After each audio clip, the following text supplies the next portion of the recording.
यह बात एक प्राचीन काल की है, जहाँ एक बड़े राजा का देहांत हो गया। वे अत्यंत योग्य एवं कुशल व्यक्ति थे। उनकी मृत्यु से उनका परम मित्र, उनका मंत्री अक्सर दरबार में परेशान रहता था। दरबार में अनेक योग्य मंत्री थे, पर उनमें से ऐसा कोई नहीं जो प्रधानमंत्री बनने योग्य हो।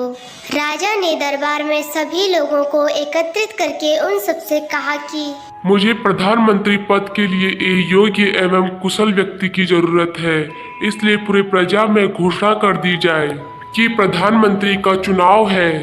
यह कहकर राजा ने अपने मंत्री को घोषणा करने का आदेश दिया।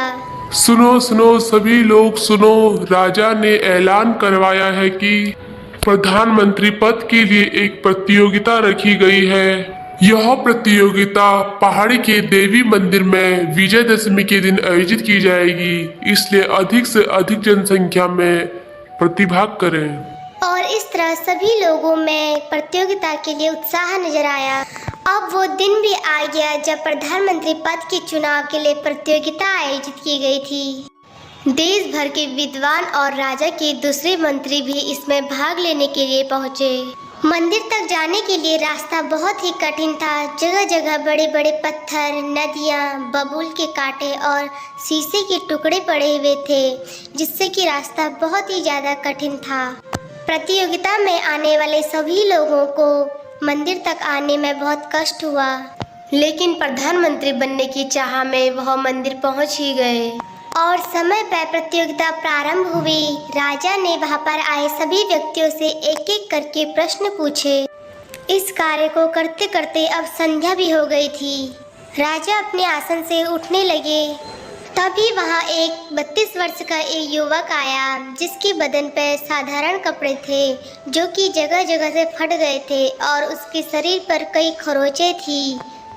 उसने राजा को प्रणाम किया तो राजा ने कहा, प्रतियोगिता का समय तो समाप्त हो चुका है, तुम समय बीत जाने के बाद पहुंचे हो। तो राजा के इस बात पर युवक ने कहा, मैं जानता हूँ, मैंने आपके दर्शन कर लिए, मेरे लिए यही पर्याप्त है। अब मैं देवी दर्शन करके घर को लौट जाऊंगा। अब राजा ने ध्यान से उस युवक को देखते हुए पूछा, तुम समय पर क्यों नहीं आए? युवक ने कहा, घर से चला तो मैं समय पर ही था, लेकिन पहाड़ी चढ़ने लगा तो मार्ग में कांटे, बड़े बड़े पत्थर और कांच के टुकड़े बिखरे पड़े हुए थे। आने जाने वाले लोगों को उनसे कष्ट हो रहा था। मैं उनको हटाने लग गया, इसलिए देर हो गई। और राजा मुस्कुराए और उन्होंने पूछा, तुम्हें राज्य कार्य का कुछ अनुभव है? जी नहीं महाराज। तो राजा ने कहा, तुम क्या पढ़ लिख सकते हो? युवक ने उत्तर दिया, महाराज मैंने किसी विश्वविद्यालय से तो नहीं पढ़ा, पर मुझे पढ़ने का शौक था, जिससे कि मैंने बहुत से शास्त्र पढ़े हैं। वहां उपस्थित विद्वान और राजा के मंत्री हंसने लगे। उनमें से कुछ ने कहा, फिर तुम इस प्रतियोगिता में किस काम आ गए? यह प्रधानमंत्री पद के लिए आयोजित प्रतियोगिता है, न कि सिपाही पद के लिए। यह सब सुनकर युवक लज्जित हो उठा। सभी देश विदेश प्रजा के मंत्रियों की बातों को सुनकर राजा ने युवक से कहा कि तुम प्रधानमंत्री पद के लिए चुन लिए गए हो। राज्य कार्य की शिक्षा तुम्हें राज्य की तरफ से दी जाएगी। तुम कल दरबार में आ जाना। राजा के इस निर्णय पर बहुत शोर होने लगा। राजा ने सभी को शांत करते हुए कहा, शास्त्र या राज्य कार्य की शिक्षा दी जा सकती है, पर मानवता किसी को सिखलाई नहीं जा सकती, उसे मनुष्य स्वयं अपनाता है।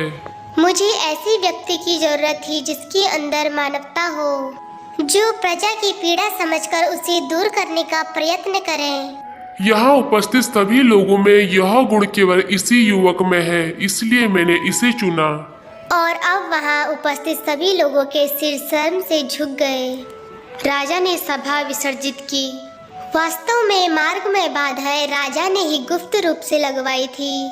उनकी सोच थी कि कोई कितना भी बड़ा विद्वान क्यों न हो, यदि उसे दूसरों के दुखों का अनुभव नहीं होता तो वह मनुष्य ही नहीं, उसकी पढ़ाई लिखाई भी बेकार है। और इस तरह राजा ने युवक के अंदर मानवता की पहचान कर उसे राजा बनाया।